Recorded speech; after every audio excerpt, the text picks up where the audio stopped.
Gospel itu selalu disalibkan di antara dua ekstrim, yang melanggar peraturan dan yang mengikuti peraturan. Makanya kalau basisnya hanya peraturan, saudara nggak akan bisa hidup dan mengatasi dosa dengan Injil. Makanya bukan peraturan jawabannya. Peraturan membawa kita kepada Kristus. Tapi banyak orang ya sudah percaya Kristus, dia kembali lagi ke hukum Taurat. Hukum Taurat membuat kita sadar, aduh aku nggak bisa, aku butuh juru selamat. Oke, percaya Kristus. Wah, terima kasih Tuhan untuk kasih karunia. Terus dia kembali lagi ke peraturan atau anti peraturan. Udahlah, nggak usah peraturan.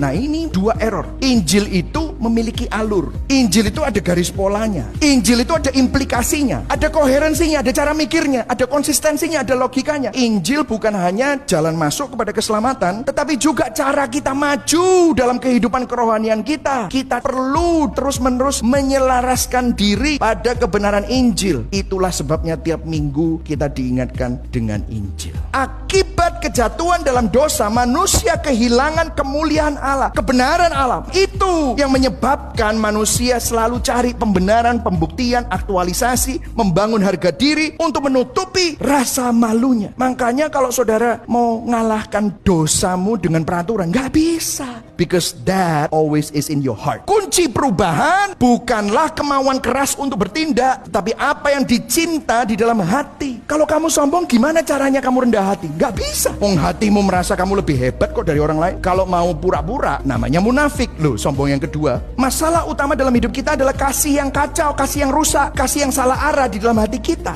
Kita pikir itu karir, uang membawa kita kepada kebahagiaan, yang dikejar itu terus. Akhirnya apa yang terjadi? Ada konsekuensi. Keluargamu kamu korbankan, kesehatanmu kamu korbankan, anak-anakmu kamu lupakan. Demi apa? Mengejar itu. Akhirnya apa? Rusaklah. Makanya saudara, kalau peraturan nggak bisa, tetapi Injil bekerja untuk menata ulang kasih kita. Hatimu kacau, makanya hatimu perlu ditata ulang. Nah saudara, kalau saudara perhatikan, Rasul Paulus ngomong kata dibenarkan itu sampai 3 kali. Mengapa sampai ada 3 kali kata dibenarkan? Karena kita kehilangan kebenaran, saudara. Lu kok bisa? Bagaimana mungkin kita dibenarkan? Sang kebenaran rela difitnah, dituduh bersalah, dihukum. Dia tidak mengenal dosa, tetapi mati seperti seorang pendosa. Meskipun Anda berdosa, Anda dibenarkan, Anda diterima sepenuhnya. Itulah alur Injil. Paulus tidak mengatakan bertobat dari diskriminasi, bertobat berhenti jadi orang munafik. Dia nggak bilang gitu. Tapi yang Paulus bilang, bertobat karena kamu tidak percaya Injil.